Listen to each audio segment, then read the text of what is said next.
Welcome back, everybody. IGN Live from Gamescom 2016. I'm Damon Hadfield, and now it's time to take a look at one of my most anticipated games of the year, Dishonored 2. Harvey is co-creative director, and Sebastian is art director on the game. Guys, thank you so much for coming by the show today. Thanks for having us. As I understand it, you're giving the wider audience a look at what you showed at QuakeCon recently, but then also you have some new stuff that you're showing just here for Gamescom. Is that right? Yeah, at QuakeCon recently we brought pieces of the Dust District mission, and we showed for the very first time Corvo gameplay. All of his powers from the first game are back. They've all been updated and extended. But now, later in this video, you'll see for the first time the Clockwork Mansion, which is a different mission in the game. Cool. So we are playing as Corvo right now.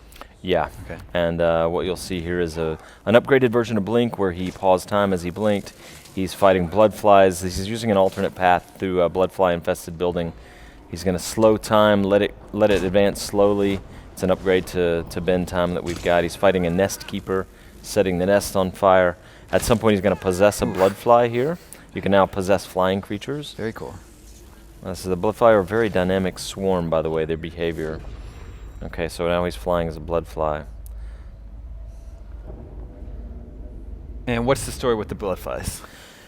So Karnaca always has bloodflies every year, but anytime there's a war, disease, or something like what's going on here, the Duke of Serkonos putting his foot on everybody's neck and bodies piling up.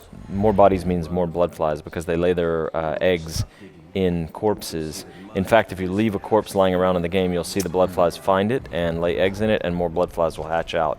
So it's a problem. You're putting people to sleep? But we're setting the musicians on fire. So, yes. And we have non-lethal drop attack. And now we're fighting Paolo. What's our overall goal in this mission? This is a crazy mission where, like, each of the missions has a major theme, either fictionally or mechanically. In the Dust District, it's an industrial ruin where dynamic storms change the stealth and visibility periodically. But you got to go after two assassination targets, either Paolo or Vice Overseer Byrne. Here we're going after Paolo. At E3 we showed going after Vice Overseer Byrne. And you're told in advance that Paolo has some sort of black magic charm. He has to be killed twice in one day to take him down. And so here we are back on him again. Yeah, the first time he ran away as a swarm of rats, yeah. And this is the Void Engine, our new renderer. The characters, as you can see, it's a huge update. Kudos to our tech team. Yeah, this game looks amazing. Sebastian, can you speak to sort of what you were going for with this area? Well, yeah, thanks to the engine, we enhanced the graphics this time. Yeah. New generation, new engine on new console. So that's the big gap we are facing today. And try to keep the art direction as high as possible. Like it was the big challenge to stay true to the first direction, and also to enhance everything. This is the section that's new. This is the beginning of the Clockwork Mansion. Almost all the missions have some sort of urban hub attached to them, some streets and side areas. And this is Emily using her Shadow Walk power, which is mostly for stealth but can also be used to assassinate. And then as we get closer to the mansion, we'll go inside.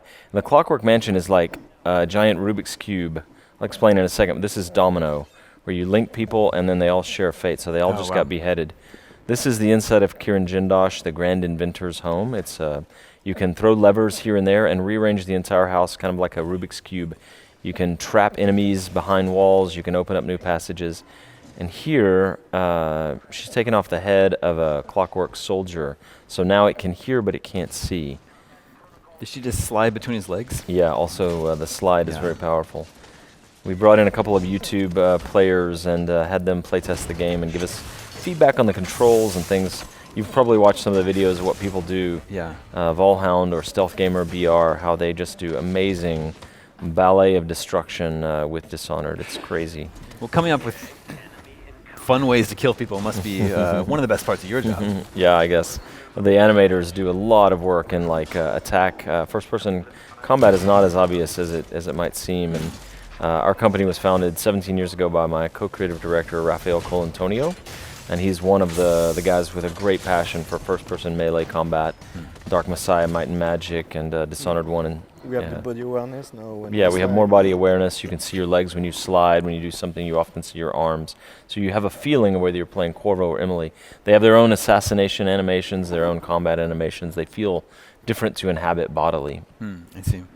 Is that everything that we're looking at today, just in terms of footage-wise? Yeah, that was a clip from the Dust District as Corvo and a clip from the Clockwork Mansion as Emily. Can you tell us a little about how you're approaching the power trees differently this time, or at least your power upgrades? It's not really a linear upgrade system anymore, right? Yeah, there's a big upgrade there. We brought Emily Caldwin as the new player character, and she has an entirely new set of powers: Domino, Shadow Walk, Mesmerize.